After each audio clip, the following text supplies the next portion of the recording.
ওম ভগৱতে বাসুদেৱায় নমঃ। বিগত এপ্ৰিলত অনুষ্ঠিত 5খন ৰাজ্যৰ বিধানসভা ফলাফল দুৰ্নীতি ঘোষিত হ'ল। 3খন ৰাজ্যত কেন্দ্ৰীয় বিজেপি চৰকাৰৰ বিৰোধী দল বিজয়ী হ'ল আৰু এই নিৰ্বাচনত ৰাজ্যত বিজেপি দল সীমিত হৈ ৰ'ল।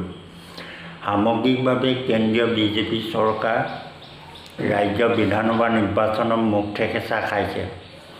কৰস্কাইন মেডিয়াই সদ্য ঘোষিত ৰাজ্য বিধানসভা নিৰ্বাচন 2021 চনৰ বিগ হিৰো সমীক্ষা প্ৰচাৰ কৰিছে। এই সমীক্ষাত প্ৰথম স্থান দখল কৰিছে পশ্চিমবংগ অগ্নিকন্যা মমতা বেনাৰ্জী, দ্বিতীয় স্থান কেৰালা পিনাৰায়ি বিজয়ন, তৃতীয় স্থান অসমৰ হেমন্ত বিশ্ব শৰ্মা, চতুৰ্থ স্থান তামিলনাডুৰ MK ষ্টেলিন, পঞ্চম স্থান প্ৰশান্ত কিশোৰ। অপাৰেশ্যন জুলুম মানৱ দৰ্শনত 2021 চনৰ নিৰ্বাচনৰ ঐতিহাসিক মধ্যযুগীয় বন্য উন্মাদ পৰম্পৰা অমানৱীয় অহিংসতাৰ চৰম নজিৰ অভিহিত কৰোঁ।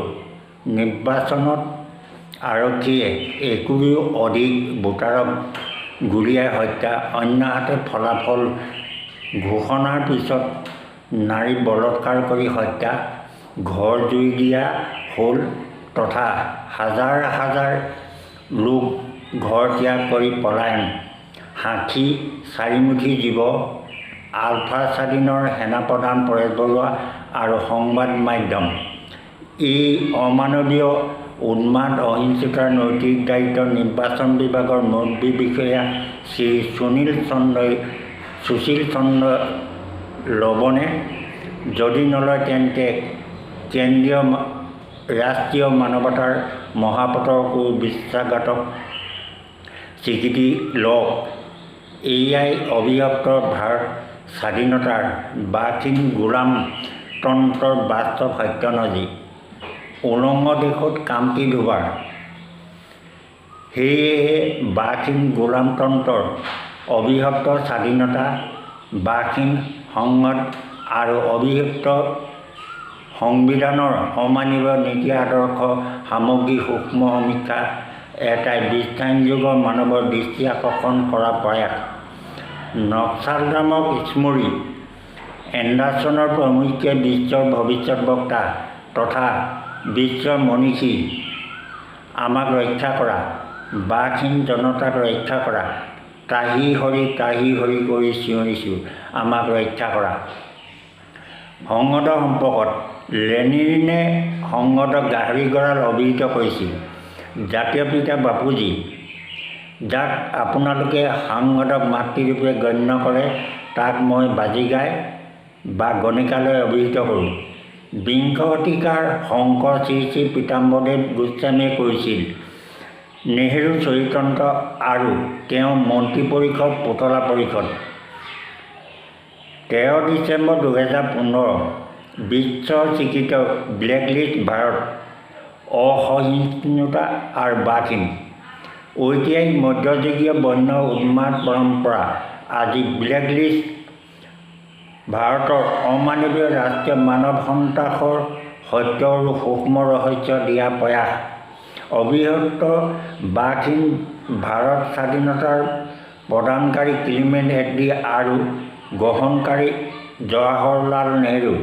নেহৰুৰ আদৰ্শ আছিল মূৰটো কাটি মূৰৰ কামনিৰ পৰা হাত সাৰিম। সাক্ষী জেকব স্পটিনে বনোৱা কাছৰ মুণ্ড প্ৰতিমা 1946 চন নতুন Delhi. Indian independent act 4 July 1947 বনাম যুদ্ধবিহীন শান্তি মৈত্ৰী চুক্তি 15 আগষ্ট 1947 চন। ৰাষ্ট্ৰীয় মানৱ সন্ত্ৰাসী মূল ৰহস্য।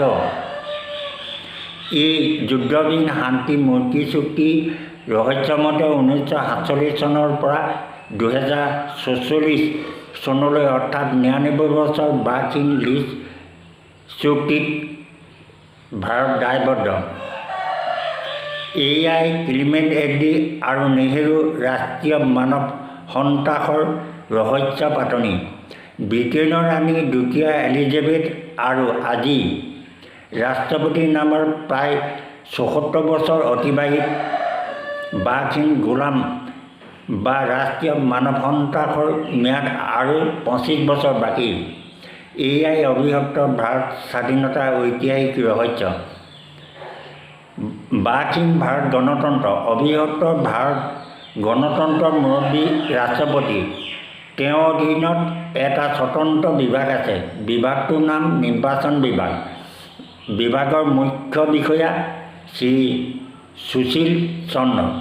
নিৰ্বাচন বিভাগৰ সচিব মহোদয় ভাৰত বিশ্বৰ ব্লেকলিষ্ট অখ্যাতি প্ৰায় 9.5 বছৰ অতিবাহিত। তথাপিও বাঘহীনভাৱে অগণতান্ত্ৰিক নিৰ্বাচন পাতি আহিছে। উলংগ দেশত ধোবাৰ কি কাম? আপুনি ধোবাৰ কামৰো অযোগ্য ব্যক্তি। মহাপতৰক বিশ্বাসঘাতক ৰাষ্ট্ৰীয় মানৱতা সন্ত্ৰাসী স্বীকৃতি লওক। আপোনালৈ আমাৰ অপাৰেশ্যন জুলুম মানৱ দৰ্শনৰ এই অভিমত। সুশীল চন্দ্ৰ। প্ৰধানমন্ত্ৰী। ভাৰত চৰকাৰৰ মুখ্য পদাধিকাৰী প্ৰধানমন্ত্ৰী। প্ৰধানমন্ত্ৰী নৰেন্দ্ৰ মোদীৰ অধীনত এটা স্বতন্ত্ৰ বিভাগ আছে। বিভাগটোৰ নাম ৰ অৰ্থাৎ ৰিচাৰ্চ এণ্ড এনালাইচিছ বিং। ৰ মূলমন্ত্ৰ ধৰ্মৰ ৰক্ষতি ৰক্ষিত। হিন্দু সনাতন ধৰ্মত আধাৰিত। বিভাগৰ মুখ্য সচিব সমত গোয়েল। গৃহমন্ত্ৰী। ভাৰত চৰকাৰৰ মুখ্য বিভাগ দুটা, প্ৰতিৰক্ষা আৰু গৃহ বিভাগ। গৃহ বিভাগৰ মুখ্য পদাধিকাৰী গৃহমন্ত্ৰী। গৃহ বিভাগৰ মুখ্য দায়িত্ব জনতাৰ সংহতি, জনতাৰ জনাদেশত সংবিধানৰ নীতি আদৰ্শ ৰক্ষা কৰা। গৃহমন্ত্ৰীৰ অধীনত স্বতন্ত্ৰ বিভাগটোৰ নাম NIA অৰ্থাৎ নেশ্যনেল ইনভেষ্টিগেশ্যন এজেঞ্চি। বিভাগৰ ডিৰেক্টৰ জেনেৰেল YC মোদী। গৃহ বিভাগৰ মটৰ ধৰ্মনিৰপেক্ষ প্ৰস্তাৱনা। অপাৰেশ্যন জুলুম মানৱ দৰ্শনৰ অভিমত। আদৰ্শগত কাৰণত ৰ পৰিপন্থী NIA অৰ্থাৎ NIA হিন্দু সনাতন ধৰ্ম পৰিপন্থী বিভাগ। ৰক্ষকে ভক্ষ্য। এয়ে বাস্তৱ সত্যনদী। অন্যহাতে নিৰ্বাচন বিভাগ ৰাষ্ট্ৰীয় নাগৰিকৰ মৌলিক অধিকাৰ বাক স্বাধীনতাৰ পৰিপন্থী। মুঠৰ ওপৰত সনাতন ধৰ্ম ৰক্ষতি ৰক্ষিত আদৰ্শ আৰু নাগৰিকৰ মৌলিক অধিকাৰ বাক স্বাধীনতা ৰক্ষাত ব্যৰ্থ NIA ৰ আৰু নিৰ্বাচন বিভাগৰ সচিব ত্ৰিমূৰ্তি ক্ৰমে YC মোদী, সমত গোয়েল আৰু শ্ৰী সুশীল চন্দ্ৰ। অপাৰেশ্যন জুলুম মানৱ দৰ্শনৰ আদৰ্শগত কাৰণত তিনিওটা বিভাগৰ মুখ্য সচিব ত্ৰিমূৰ্তিক আমি নপুংসক অভিহিত কৰোঁ। অন্যথা ৰাষ্ট্ৰীয় মানৱতা সন্ত্ৰাসী পথদ্ৰষ্টাৰ স্বীকৃতি ল'ব লাগিব। সদৌ শেষত বিশ্ব মনীষীবৃন্দলৈ আমাৰ কাতৰ নিবেদন। জীৱশ্ৰেষ্ঠ মানৱে সত্য ও শান্তি আদৰ্শই সমন্বয় মৈত্ৰী লক্ষ্যত হিন্দু সনাতন ধৰ্ম গণেশ ভক্তি আধ্যাত্মিকতাৰ আধাৰত বিশ্বায়ন যোগে সত্য ও মৈত্ৰী চনদুৰ্গলৈ উত্তৰণ হওক। আমি বিশ্ব শান্তি হকে আমাৰ অপাৰেশ্যন জুলুম মানৱ দৰ্শনত সত্য ও মৈত্ৰী শান্তি বাৰ্তা বিশ্ব মানৱলৈ নিবেদিছোঁ। ওম লক্ষ্মী মা মহিমাবাই নমো। শান্তি শান্তি শান্তি। ঢকুৱাখানা মহকুমা ন্যায়ালয় সত্যাগ্ৰহী শ্ৰী চন্দ্ৰকান্ত খনিকৰ।